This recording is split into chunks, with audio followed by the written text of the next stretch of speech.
Sobat TVRI Kalimantan Barat dimanapun Anda berada, senang sekali saya Gabdi hadir kembali menjumpai Anda dalam program Dialog Publik. Hari ini kami hadir dengan tema menarik, bicara tentang keuangan atau ekonomi syariah. Kita sebagai bangsa itu punya target untuk menjadi dalam global Islamic economy itu, kita sebagai bangsa punya target untuk menjadi yang terbesar di dunia. Dan untuk itu kita butuh ekosistem yang suportif ya, untuk bisa mendukung dari ekonomi dan juga keuangan syariah itu sendiri. Untuk itu kita telah hadirkan narasumber yang kredibel untuk kita mendalami literasi terkait dengan hal itu. Saya mulai perkenalkan kepada saudara sekalian dari ujung sana.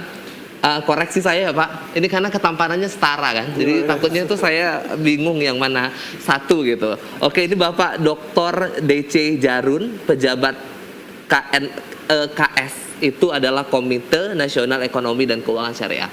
Betul ya Pak? Berarti baru saja tiba atau gimana Pak?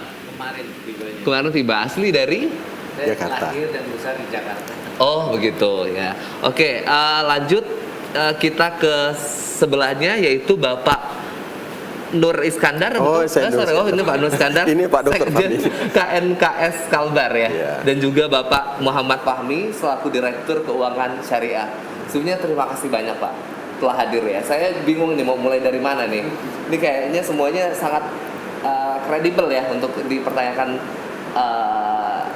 satu. Saya mulai dari gini dulu Pak. Kita punya tema itu, saya bacakan terlebih dahulu, ekonomi dan keuangan syariah, cara perkuat ekonomi nasional. Berarti kita itu jadikan ekonomi syariah ini sebagai pendekatan, salah satu approachment yang kita akan gunakan untuk meningkatkan ekonomi kita secara nasional gitu. Saya tentunya mulai dari ini dulu, mulai dari Bapak dulu. Hal yang dasar dulu kali ya, yang perlu kita tekan kepada masyarakat itu kan ada perbandingannya, berarti ekonomi syariah dan juga konvensional. Itu apa perbandingannya dan bagaimana sejauh ini masyarakat minat untuk lebih condong ke arah syariah, karena ini udah menjadi goals ataupun target kita secara nasional. Selamat Pak. Baik, terima kasih. Sebenarnya kalau kita membahas ekonomi, saya merasa bahwa kita tidak perlu menghadap-hadapkan antara ekonomi syariah dengan ekonomi konvensional. Ya. Karena kalau kita lihat dari sisi ekonomi, ya, sebagaimana kalau kita lihat ya kaidah fikih di dalam muamalah itu kan semua boleh kecuali yang memang dilarang.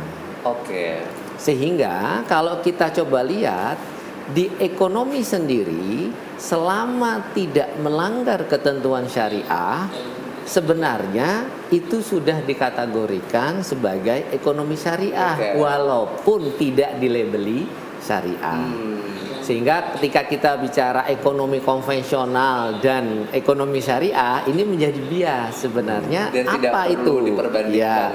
Kalau kita bicara sisi keuangan, memang kita mengenal keuangan konvensional dengan keuangan syariah.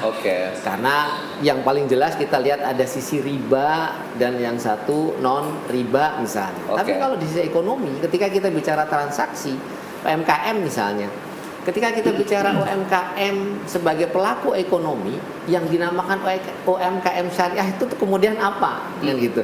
Apakah produknya yang halal? Apakah transaksinya yang halal? Atau apanya?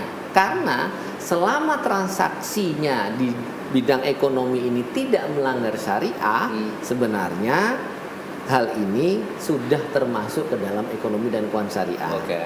Lebih lanjut, ini ada beberapa angka yang dikeluarkan oleh Bank Indonesia ketika memperlihatkan bagaimana sih kontribusi transaksi syariah itu ke dalam PDB. Ternyata transaksi di ekonomi dan keuangan syariah itu menyumbang 46,6% dari PDB. Kalau nanti ya kita coba telaah lebih lanjut, ya, sekarang sedang dibuat sih apa yang dimaksud dengan PDB syariah itu. Kalau kita nanti coba lihat lebih dalam, bisa jadi ternyata apa yang selama ini dilakukan oleh masyarakat, di mana kita memang sudah turun temurun itu selalu berada dalam nuansa Islam karena kita mayoritas Islam, bisa jadi apa yang dilakukan oleh masyarakat selama ini sudah syariah walaupun kita tidak pernah melabeli itu sebagai ekonomi syariah. Sehingga ekonomi syariah sebenarnya bagian dari rahmatan lil alamin, di mana ini menjadi penopang bagi ekonomi secara nasional. Ya, tinggal nanti kita bagaimana melihat ini gitu ya. Sehingga ketika kita bicara apakah ini berpengaruh terhadap ekonomi konvensional, jelas karena sebenarnya di dalamnya kalau kita bicara ekonomi syariah itu menjadi kontributor utama. Tadi Pak menyambung dengan apa yang disampaikan oleh Pak DC, bahwasanya kita punya potensi yang cukup besar dari segi populasi, 90% ya di Indonesia itu beragama Muslim. Ini menjadi kekuatan tersendiri ya. Di samping itu juga meskipun tadi sudah kita dapat gambarannya sangat objektif sekali, bahwasanya kita tidak perlu memperbandingkan ya, karena bisa saja bahwa kita semuanya menjadi syariah ya, karena sudah sesuai dengan koridor yang ada gitu. Itu sangat baik sekali penjelasan itu. Dari potensi-potensi yang ada dan juga bisa jadi karakteristik juga dari Indonesia karena populasi terbesar. Maka daripada itu kita perlu gitu untuk menjadikan ini sebagai sesuatu yang perlu kita optimalisasi. Nah, menyambung dengan hal tersebut, Pak, secara teknis Kalimantan Barat ya, menurut Bapak sebagaimana potensinya untuk bisa mendorong ini bisa mencapai titik kontribusi besar pada perekonomian syariah nasional? Terima kasih Bang. Tadi disampaikan oleh Pak Deja bahwa sebenarnya kalau kita bicara ekosistem syariah itu kan kita bisa pilih menjadi istilahnya ada supply demand. Ada supply penyedia dan demand permintaan.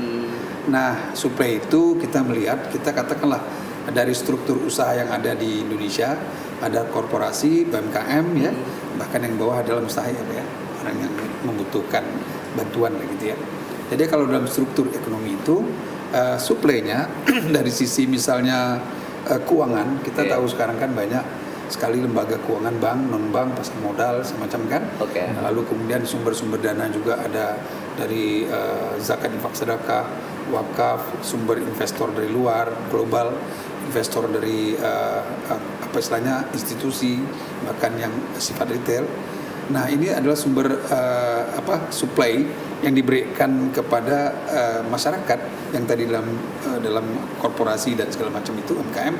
Kita lihat semua sudah mulai ini ada nampak. Cuman saya pikir memang ini kalbar perspektif ya. Nah, saya tarik dari atas dulu. Saya lihat dari ekosistem itu. Nah, artinya supply itu sudah siap sebetulnya.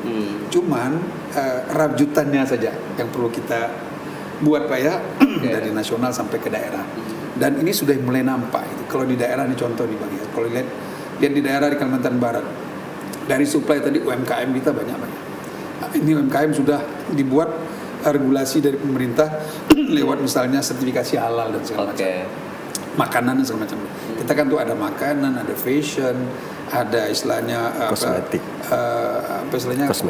kosmetik dan farmasi, ada media juga kan ya, tourism. Nah, itu semua kita ada di Kalbar.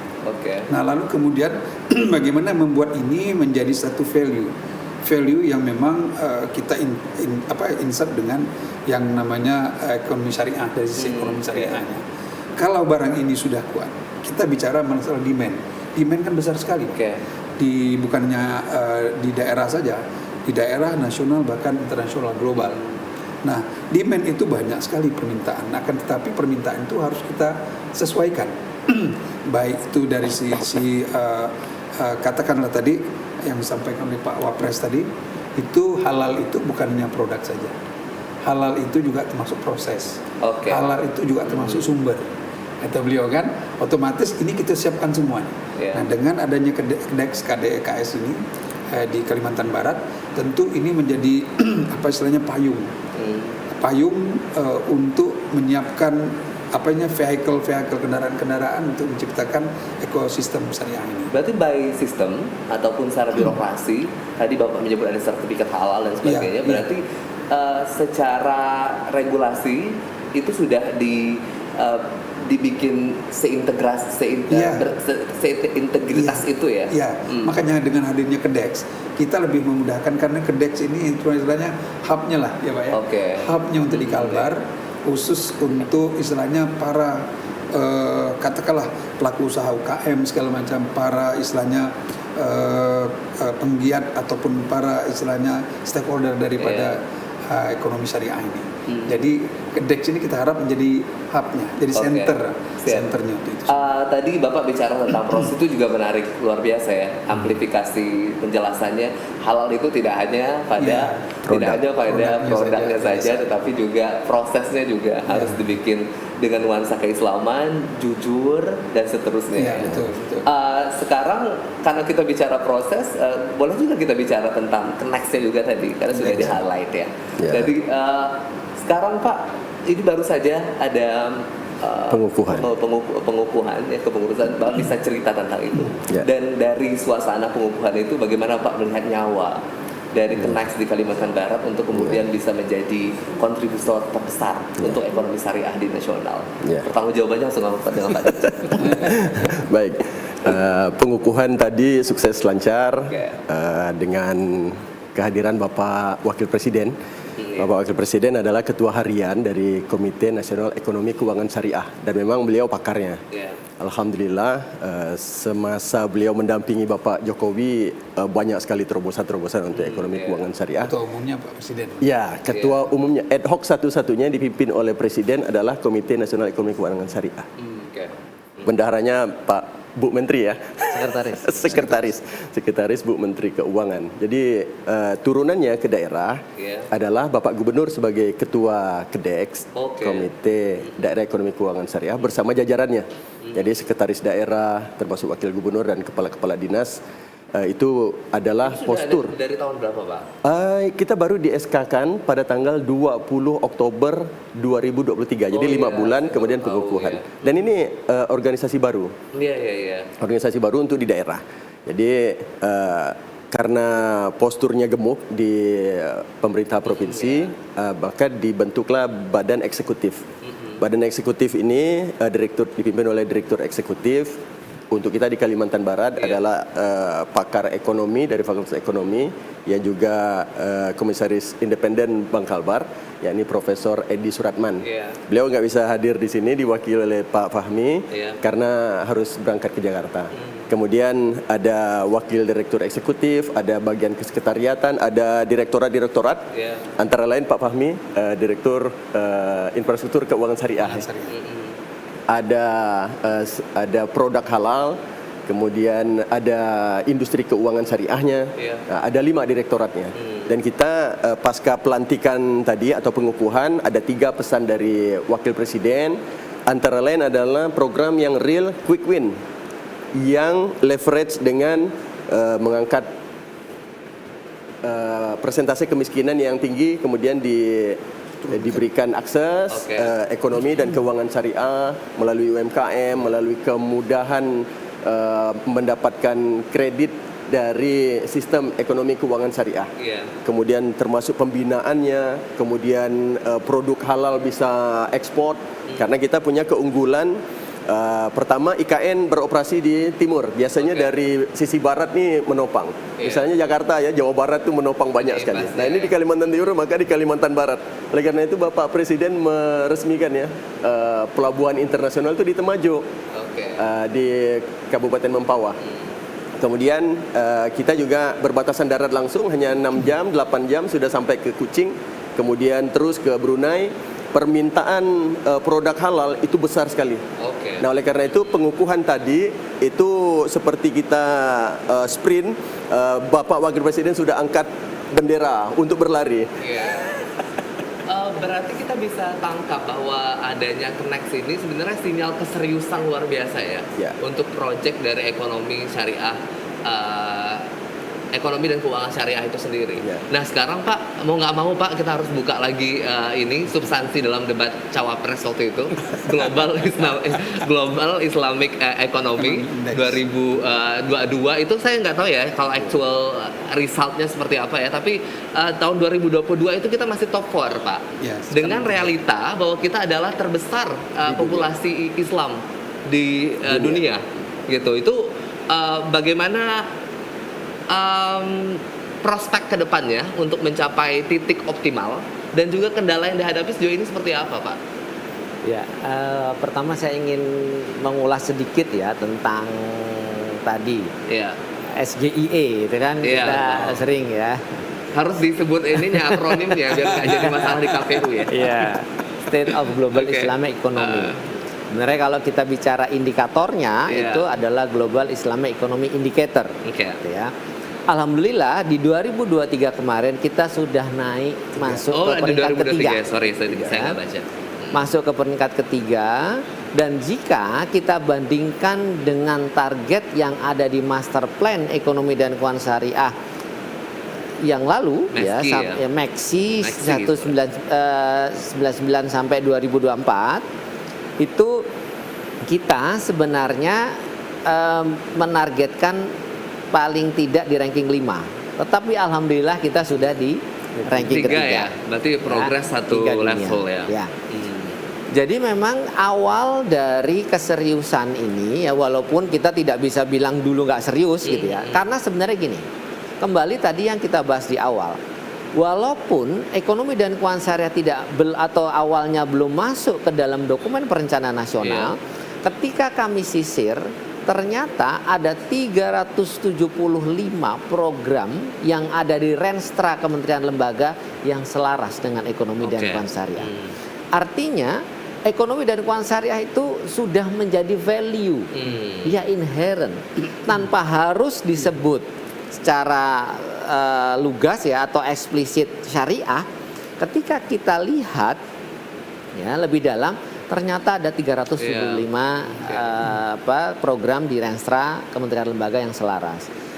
Dan ini kemudian semakin membuat kita confident untuk kemudian memasukkan ini ke dalam dokumen perencanaan nasional. Mulai dari RPJPN, kemudian RPJMN, kemudian RKP. Di tingkat daerah diharapkan nanti RPJPD, RPJMD, dan RKPD juga memuat semua program pengembangan ekonomi dan keuangan syariah. Nah, dari sini sebenarnya apa yang sudah kita laksanakan ini bukan sesuatu yang baru, tetapi merupakan pengarus utamaan ekonomi dan keuangan syariah dalam pengembangan ekonomi secara nasional. Sehingga seperti tadi, ini sebenarnya bukan barang baru, tetapi sebelumnya memang tidak dimention secara eksplisit. Tapi kalau kita lihat, ini sebenarnya sudah ada. Sehingga kalau ditanya apakah ini sesuai dengan nuansa kita ya di Indonesia, insya Allah sesuai. Karena pertama mayoritas kita adalah Muslim, yang kedua apa yang kita lakukan ini sebenarnya rahmatan lil alamin. Insya Allah tidak akan mencederai umat yang lain dalam menjalankan agamanya. Ya, meskipun berarti bisa disebut bahwa sebelum digaungkan ini sebagai proyek besar gitu ya, bahwa dalam daily activity kita juga udah mengandung unsur kesyariatan itu ya, betul. Gitu ya. Akhirnya jadi sebuah langkah kebersinambungan ketika ini dijadikan sebagai proyek besar gitu ya. Nah sekarang dalam konteks Kalimantan Barat, boleh Bapak, itu bagaimana kira-kira tadi itu kita udah posisi 3 nih, kita udah posisi 3 gitu. Nah sekarang bagaimana strategi yang perlu dilakukan untuk Kalimantan Barat sendiri untuk menunjang itu? Ya, jadi tadi seperti yang disampaikan oleh Pak Wapres, ada 3 tadi itu selain yang itu pidatonya sangat berkesan ya dari tadi ngutip terus sangat applied ya kan. Jadi contohnya beliau katakan bahwa kita mendorong sektor-sektor ekonomi unggulan yang sustain, yang berkarakter lokal. Ini kan luar biasa nih. Nah ini contoh di Kalimantan Barat tuh unik ketika kita itu punya pintu keluar yang semuanya internasional. Pintu keluar kita darat, laut, udara semua internasional. Daratnya 4 bahkan 5 PLBN ini. Kemudian laut internasional kita Kijing itu juga yang terbesar se Kalimantan, Teusnya kontainer atau non kontainer. Dan kemudian yang ketiga tuh airport bandara kita juga internasional. Artinya ini kita peluang keluarnya luar biasa, Laut Cina Selatan semacam itu kan. Sekarang apa yang mau dikeluarkan itu pertanyaannya. Ya. Tadi dengan mengakselerasi sektor-sektor unggulan, katalah komoditas yang ada di Kalbar, misalnya karet, misalnya kopi, lada, sawit, kemudian juga tambang, ada juga yang namanya kratom yang kita kenal, ada juga yang namanya madu dan segala macam. Itu komoditas itu diakselerasi. Kalau menurut saya itu sebaiknya memang kita fokus bagaimana barang ini hulu hilirnya jelas. Jadi hilirisasi yang digaung-gaungkan itu konkret. Misalnya tadi kalau misal madu misalnya. Madu ini kan kita tahu zaman Rasulullah juga itu jadikan referensi. Nah ini bagaimana madu ini bernilai tambah, bukan hanya sekedar madu raw materialnya. Nah di Thailand itu bahkan madu itu jadi propolis, bahkan jadi macam-macam. Nah mengcreate nilai tambah ini kalau kita jual atau ekspor segala macam, ini luar biasa. Mau nggak mau harus kita integrasikan dengan unsur kesyariatan tadi ya. Betul. Jadi karakteristik khusus dan jadi nilai tambah itu jadi muncul ya. Persis, satu itu. Kedua, saya pikir selain mengakselerasi pertumbuhan yang ada di Kalbar, komoditas dan segala macam. Kedua adalah relokasi bisnis yang ada di luar. Katakanlah kita ada kerjasama BIMIGA, Brunei, Indonesia, Malaysia, Filipina, East Asia Growth Area. Nah, di situ di BIMIGA itu kita kan ada 19 provinsi, apa ya? 19 provinsi itu termasuklah yang di Jawa. Kenapa enggak direlokasi ke Kalbar misalnya? Misal saya pernah nih Bang. Tahan dulu Pak. Menarik. Jawabannya benar-benar tepat sasaran ya. Kayak strategi, emang langsung memaparkan pemetaan butir strateginya ya. Untuk Bapak nanti kita akan lebih kritis lagi Pak. International standard. Kita akan hadirkan informasi lainnya berkaitan dengan tema kita hari ini. Tetaplah bersama kami di Dialog Publik.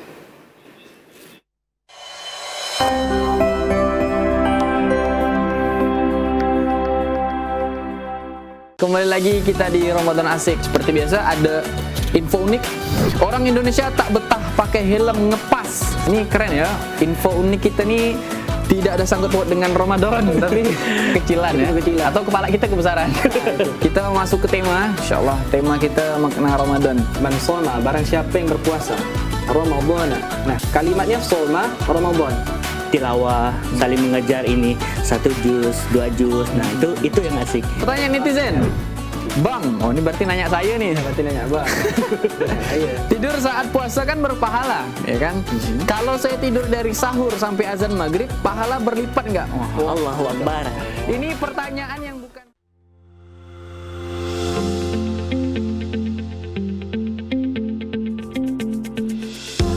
Keindahan sungai dan laut yang masih sangat asri. Aktivitas bongkar hasil tangkapan nelayan memberi kesan tersendiri. Sungai Kakap Kubu Raya menyimpan potensi lautnya, keindahan alamnya, dan wisata religinya.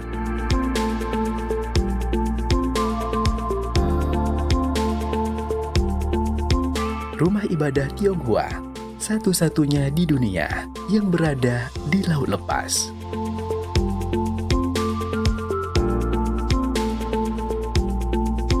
Desa Wisata Sungai Kakap, Kabupaten Kubu Raya. Potensi masa depan untuk dunia.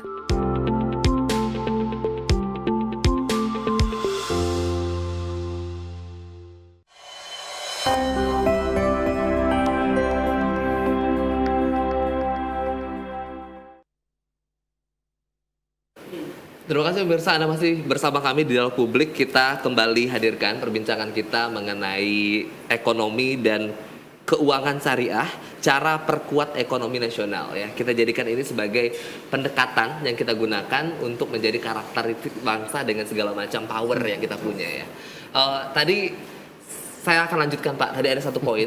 Begitu saya bertanya tentang strategi ya kita di Kalimantan Barat, ini memang langsung ke Pak DC nih. Kita punya ide gitu loh Pak. Satu, bahwa tadi disampaikan oleh Bapak bahwa strategi kita adalah bagaimana kita mengkombinasikan antara produk yang ada di Kalimantan Barat ini untuk kemudian terintegrasi secara maksimal dengan kata syariat itu sendiri sehingga menjadi nilai tambah.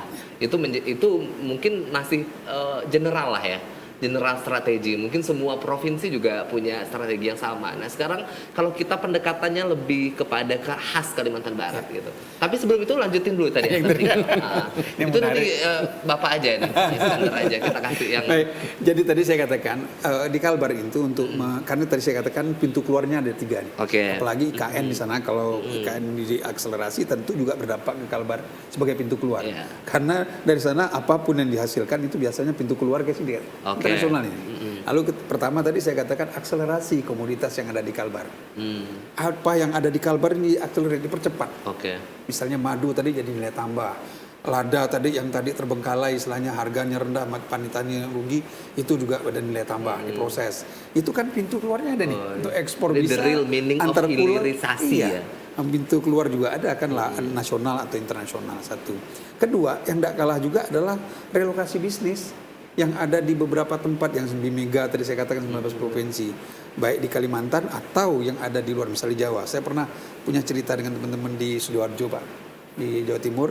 Mereka itu ekspor domba hidup dari Sidoarjo itu langsung ke Malaysia, Kuching dan ke Brunei. Saya bilang kenapa tidak dibawa ke Kalbar, digemukkan di Kalbar, diantar lewat jalur darat yang 5 pintu PLBN kita ini. Artinya apa? Menstimulan pertumbuhan ekonomi masyarakat yang ada di Kalbar. Ada kerjaan nih sekarang digemukkan dan cost-nya jadi rendah. Kenapa nih? Kan bawa pakai pesawat nih mahal nih. Kalau sini pakai darat aja kan bisa. Otomatis devisa di daerah ini akan bertumbuh juga. Baik darat, laut dan udara ini. Jadi ada 2. Baik itu bicara masalah akselerasi komoditas apapun yang ada di Kalbar, kedua relokasi bisnis yang ada di luar mendekatkan diri ke pasar karena kita langsung dari Laut Cina Selatan loh Bang. Nah itu. Apalagi ada isu bahwa bukan isu ini benar, saya juga lihat di Patani itu. Di Patani itu ada kerak Thailand itu, semacam terusan Suez. Jadi kapal itu nanti tidak lewatnya Singapura, justru lewat situ. Akhirnya yang untung pastinya barat itu adalah Aceh kali Pak ya. Nah lewat situ, yang di sini direct Pak, Bang Egi, tidak ada lewat Singapura, tapi justru lebih memungkinkan lewat ke Kalimantan Barat, lewat Kijing ini. Nah ini pintu sudah disediakan, IKN sudah makin dekat misalnya kan, lalu komoditas juga ini kaitannya aksesibility ya. Iya, jadi saya pikir tadi itu Bang, kalau bicara masalah strategi dan potensi seperti apa, potensi kita banyak, tapi strategi mempercepat dan merelokasi serta meng-create value atau nilai tambah itu. Nah lanjut, hal lain Pak yang bisa disampaikan terkait dengan strategi khas dari Kalimantan Barat untuk bisa menyokong ekonomi syariah di sekarang, selalu nunjuk Pak DC ya. Nasional. Yang spesifik di Kalimantan Barat ini gerakan wakaf uang misalnya. Itu sudah dilaksanakan mulai di lingkup pendidikan agama. Ini sudah ada mekanismenya. Kemudian kita berhitung dari populasi penduduk muslim di Kalimantan Barat, kita anggap 50% ya, dari 6 juta. Itu kalau berwakaf uang 100.000 saja sekali seumur hidup, itu sudah terkumpul 3 triliun kita. Artinya itu baru di instrumen wakaf, belum yang zakat, infak, sedekah. Itu melalui sistem syariah. Ini internal ya, internal. Kalau ini tadi disebutkan bagaimana KEDEX itu mengorkestrasi atau mengimami, ini ada MUI, ada Basnas, ada BWI, Badan Wakaf, ada banyak sekali dinas untuk di Kalimantan Barat. Ini akan kita punya sumber keuangan sendiri. Sehingga ide-ide dan program-program untuk mengakselerasi tadi, bagaimana lada bisa kita punya keunggulan lokal. Karena spesifik ini daerah tropis, termasuk aloe vera misalnya keunggulan kita yang panjangnya hampir 1 meter, di tempat lain nggak bisa. Madu organik, banyak sekali yang di tempat kita bisa kelola sehingga bisa bertumbuh semua ya. Yang terancam punah pun misalnya seperti rotan, kemudian farmakologi, jenis-jenis tanaman obat-obatan. Jadi itu bisa menjadi industri hilir dengan pendekatan syariah. termasuk keuangannya keuangan syariah. Jadi kalau misalkan secara ekonomi global kita sudah punya struktur program di APBD, maka melalui KEDEX ini mempercepat, meningkatkan, membuat kita menjadi lebih laju, lebih terstimulasi untuk pemerintah daerah yang misalnya capaiannya sudah 8,5 dengan adanya KEDEX jadi 9. Gitu. Jadi lebih dipercepat. Itu karena dari tadi nyebutnya pertanggungjawabannya ke Pak DC tadi, berarti gini Pak, dari pemaparan tadi itu dengan ekspresi yang semangat juga disampaikan oleh dua representasi yang hadir untuk bicara tentang syariah ekonomi di Kalimantan Barat, itu seberapa yakin akhirnya potensi-potensi ini bisa mendongkrak ekonomi syariah nasional? Ya, jadi sebenarnya kita kalau kembali pada yang dihasilkan oleh Bank Indonesia, angka yang menjadi hasil riset Bank Indonesia bahwa transaksi ekonomi syariah itu menyumbang 46,6%. Saya yakin sebenarnya dengan bergabungnya daerah-daerah untuk bersama-sama bersatu padu dalam pengembangan ekonomi dan keuangan syariah, insya Allah apa yang akan kita raih itu jauh melebihi dari apa yang kita harapkan saat ini. Jadi pertama, pemerintah tadi sudah sampaikan memasukkan ini ke dalam dokumen perencanaan nasional, sehingga arah pengembangan ekonomi dan keuangan syariah itu lebih tertata, terstruktur, dan benar-benar nantinya menjadi arus utama pengembangan ekonomi dan keuangan di Indonesia. Dan peran serta masyarakat melalui daerah ini sebenarnya bagian dari representasi keinginan masyarakat untuk bisa meningkatkan perekonomian melalui apa yang mereka anggap selama ini sudah cocok dengan value-nya. Kan gitu ya. Tadi kita menyadari bahwa sebagian besar dari kita adalah umat muslim, tentu ada value yang sesuai dan juga sebenarnya sesuai juga untuk semua lapisan masyarakat. Ya. Karena kalau kita kembali pada ajaran kita kan ini rahmatan lil alamin, tidak hanya untuk kita. Bahkan tadi Pak Wapres menyampaikan kalau bicara halal itu ayatnya ya ayuhan nas, bukan hanya ya ayyuhalladzina amanu. Artinya apa? Kemaslahatan untuk semua ini merupakan tujuan utama dari pengembangan ekonomi dan keuangan syariah. Tidak memandang suku, agama, ras atau dan lain sebagainya atau golongan, tetapi ini menjadi bagian yang tidak terpisahkan dari pengembangan ekonomi yang nantinya akan membawa kemaslahatan untuk semua. Nah ini sekarang sudah masuk ke dalam dokumen perencanaan sehingga semua sudah aware bahwa apa yang kita lakukan ini merupakan kesepakatan bersama untuk bisa mengembangkan ekonomi nasional, membawa kemaslahatan bagi seluruh masyarakat. Sebenarnya di situ udah ada jawabannya Pak ya, bagi ada pihak-pihak tertentu, bahkan bukan hanya non muslim tetapi juga muslim juga ada juga yang kadang-kadang mendengar kata syariah itu akhirnya tidak mengakomodasi sebuah kepentingan gitu. Berarti jawabannya ada di situ ya. Bahwasanya tadi disebutkan pada hakikatnya gitu, apapun yang sudah kita jalani ini sudah mengandung unsur kesyariatan ya, selama itu sudah berjalan dengan koridor dan sebagainya ya. Tapi tidak kita pungkiri lagi dan lagi bahwa kita punya potensi sebagai umat muslim terbesar di dunia, bahkan yang ini bisa menjadi potensi besar kan untuk menjadi karakteristik khas Indonesia untuk kita bisa bawa ke internasional gitu kan. Nah sekarang tadi yang bagus-bagusnya aja yang disebutin. Kan kalau kita bicara strategi kadang-kadang kan kalau dari makro itu Pak kayaknya mantep tuh gitu. Wah, kita hilirisasi bla bla bla bla bla bla bla. Tapi kalau kita empirical situation di lapangan itu pasti kita tidak semudah itu Pak untuk mengaplikasikannya. Sejauh ini dari apa yang Bapak sampaikan tadi, masalah accessibility, masalah produk yang kita integrasikan dengan kesyariatan dan sebagainya di Kalimantan Barat, kira-kira kendalanya apa kita nih sejauh ini? Jadi bicara yang inilah yang konstruktif gitu. Jadi gini, seperti yang disampaikan Pak Dece tadi bahwa misalnya dari mengutip lagi Pak Wapres bahwa beliau ada 3 yang terakhir beliau katakan itu bahwa perkuat infrastruktur ekosistem ekonomi syariah melalui penguatan regulasi, perencanaan dan kolaborasi multi pihak. Tadi regulasi disampaikan ke beliau, sudah disiapkan dokumen-dokumen negara itu. Kemudian juga dari sisi perencanaan kita sudah tidak bisa lagi parsial, harus integrasi. Nah dari kolaborasi multi pihak, gini Bang Egy, menurut saya itu ada satu yang penting selain tadi itu postur dari ekonomi ini salah satu dari produk jasa dan semacam. Satu SDM. Nah sumber daya manusianya itu.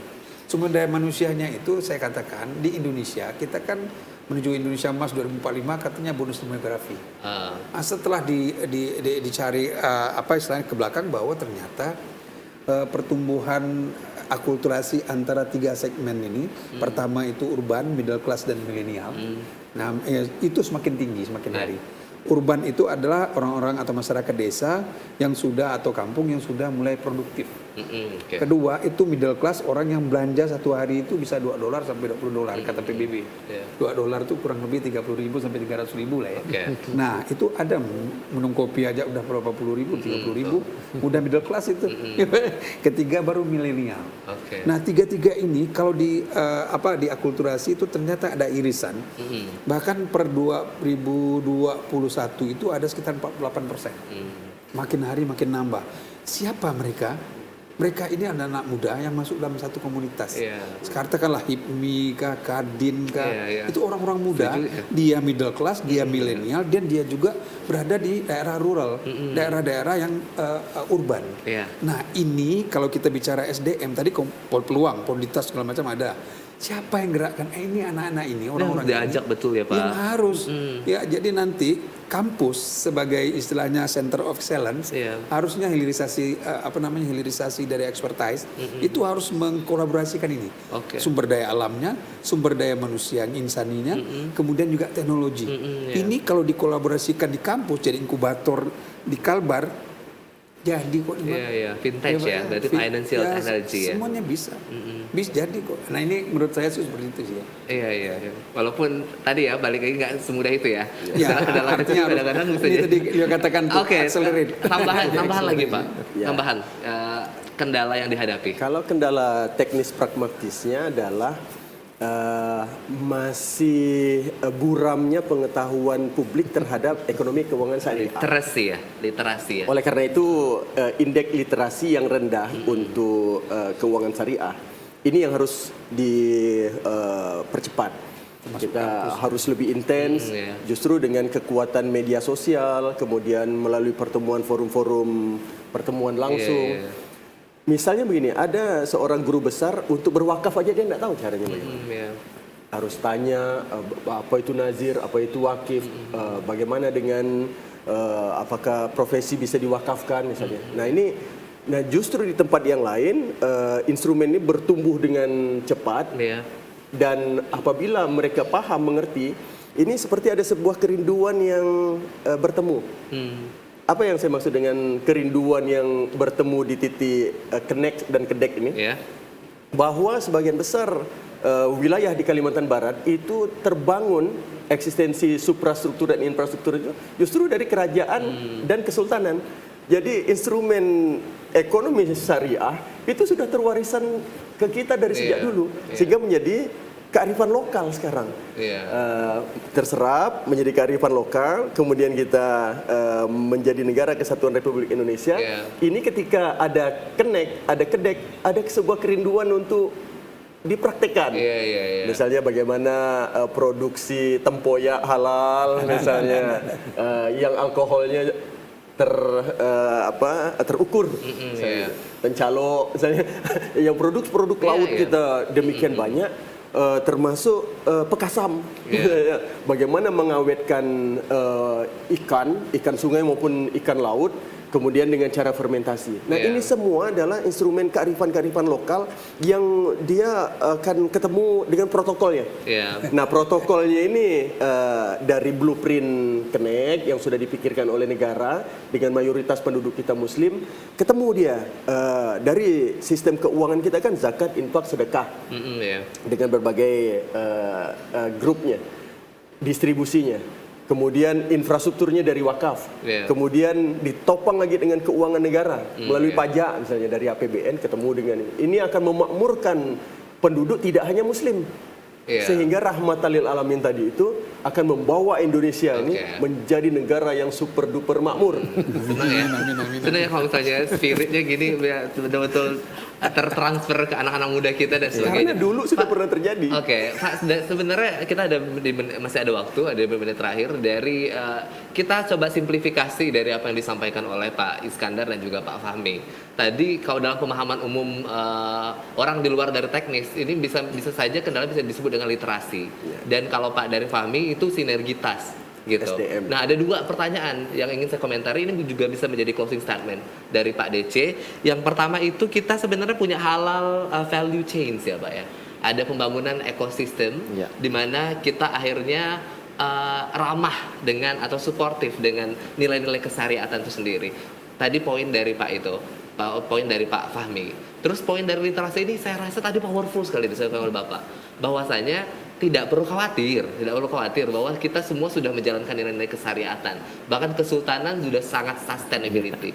The last statement dari Pak DC berkomentar terkait dengan halal chains, halal value chains dan juga literasi yang powerful untuk seluruh umat. Baik. Yang pertama kalau kita bicara halal, halal itu kan orang selalu bicara di hilir. Ketika sudah ada produk, gitu ya. Ini halal apa enggak? Tetapi seperti tadi yang juga disampaikan oleh Pak Wapres, ada beberapa hal yang harus kita lihat untuk traceability-nya. Ini kan jadi penting. Ya, pertama zatnya, kemudian bagaimana prosesnya, ketiga bagaimana cara memperolehnya. Artinya, ketika kita bicara halal value chain, kita juga pasti harus masuk ke halal traceability dulu. Bagaimana kita bisa men-trace sampai ke hulu. Hulunya seperti apa? Bahan baku untuk barang yang nantinya akan dikonsumsi ini sebenarnya seperti apa? Seperti misalnya sekarang kita bicara makanan, ya, zatnya halal, ayam misalnya. Tetapi bagaimana kemudian cara menyembelihnya? Nah, di sektor atau di sisi hulu, pemerintah kemudian melihat harus ada gerakan untuk mensertifikasi halal rumah potong hewan dan rumah potong unggas misalnya. Sehingga kalau kita bicara traceability mulai dari hulu sampai hilir, ini insya Allah bisa dijamin kehalalannya. Gitu ya. Kemudian tekstil misalnya. The last Pak, 1 minute left, 1 menit lagi. Kita punya waktu tinggal sedikit lagi. Kemudian kalau kita lihat literasi, ya, goals kita Pak Wapres mencanangkan bahwa harus ada target literasi ekonomi dan keuangan syariah. Di tahun 2024 ini diharapkan bisa sampai 40%, 2025 50%. Tapi kalau kita coba lihat lebih jauh, strategi yang kita kemudian canangkan dengan memasukkan ini ke dalam dokumen perencanaan nasional, insya Allah semua pihak mau tidak mau akan melihat bahwa ekonomi dan keuangan syariah ini menjadi bagian yang tidak terpisahkan. Dan mau nggak mau kita juga harus berhenti di kalimat itu Pak. saya ngereget tadi 1 jam aja nih, kita harus 5 jam ya untuk kita bahas ya isu esensial ini ya. Sekali lagi mohon maaf Pak atas keterbatasan waktu yang ada. Terima kasih atas kehadirannya Pak DC, Pak Fahmi dan juga Pak Iskandar telah meluangkan waktu untuk memberikan literasi yang mumpuni untuk kita bisa mendorong ekonomi syariah menjadi jauh lebih progresif. Dan itulah akhir dari kebersamaan kita pada Dialog Publik hari ini. Saya Gabdi pamit undur diri dari hadapan Anda. Selamat sore dan sampai jumpa.